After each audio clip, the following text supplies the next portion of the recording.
भगवान श्री कृष्ण का जन्म कारागार में हुआ, किंतु स्वतंत्र होने तथा अपनों को दुख की बेड़ियों से मुक्त करने की उनकी चाह देखिए।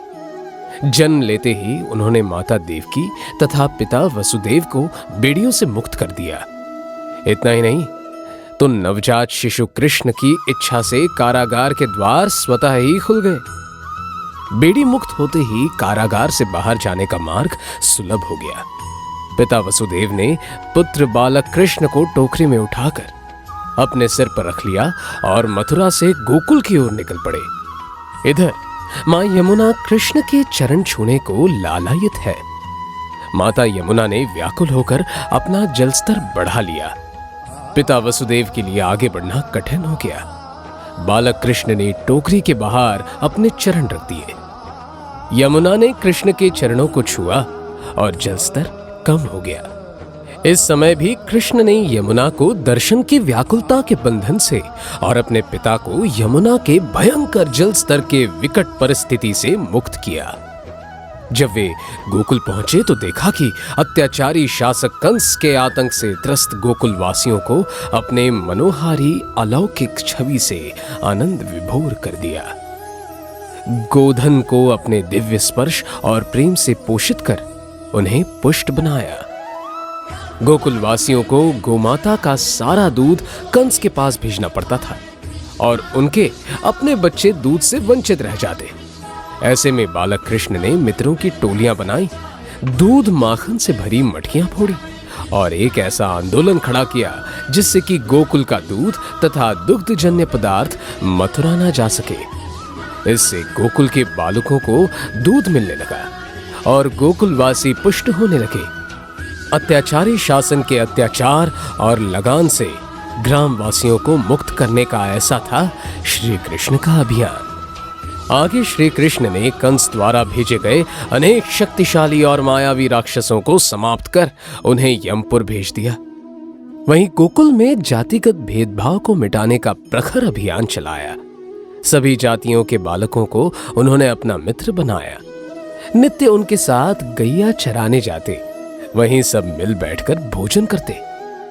यमुना नदी को विषैला करने वाला कालिया नाग से कृष्ण ने युद्ध कर उसे यमुना छोड़ने के लिए बाध्य किया। इस तरह गोकुल वासियों को कालिया नाग के विष से मुक्त किया। श्री कृष्ण ने गोपियों के विरह को दूर करने के लिए उनके साथ महारास किया। हजारों गोपियों के बीच रहकर भी वे वासना से मुक्त रहे, इसलिए वे योगेश्वर श्री कृष्ण कहलाए। बाद में जब अत्याचारी कंस को समाप्त करने का निश्चय किया तो गोकुल, यशोदा मैया, पिता नंद, मित्र सखा ग्वाले, गोपियां सबको छोड़ा। किसी के प्रति आसक्ति नहीं रखी। कर्तव्य पूरा करने के लिए किसी भी प्रकार से मोह का बंधन कृष्ण को बांध न सका। उन्होंने कंस का वध किया। माता देवकी, पिता वसुदेव और महाराज उग्रसेन सहित कंस के कैद में रहे जन सामान्य को कारागार से मुक्त किया। कंस को मारकर भी उन्होंने मथुरा पर राज नहीं किया। मथुरा का राज उन्होंने महाराज उग्रसेन को सौंप दिया। उन्होंने वैभवशाली द्वारिका बसाई। फिर दर दर वनवास के बंधन में जकड़े पांडवों का मार्ग प्रशस्त किया। धर्म युद्ध के दौरान पार्थ अर्जुन को मोहपाश ने जकड़ लिया और वह अपने कर्म क्षेत्र से पलायन करना चाहता था। इस अनावश्यक विरक्ति से अर्जुन को श्री कृष्ण ने बाहर निकाला। अर्जुन के मन में उठे प्रत्येक प्रश्न का उन्होंने उत्तर दिया और दोनों के संवाद से श्रीमद् भगवद गीता जैसा अलौकिक ज्ञान प्रकट हुआ।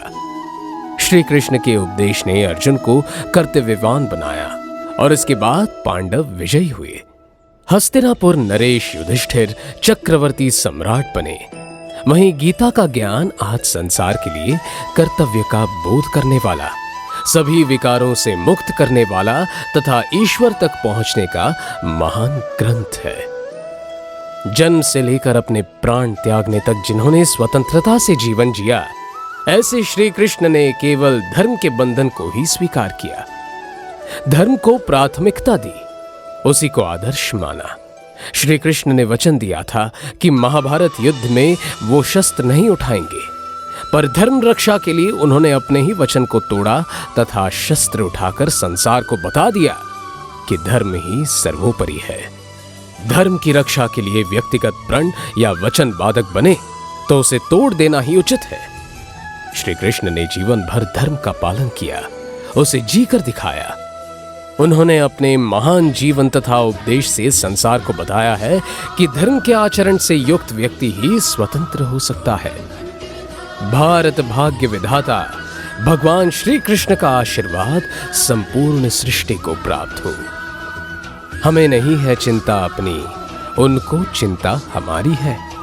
हमारे जीवन रथ के सारथी स्वयं सुदर्शन चक्रधारी है।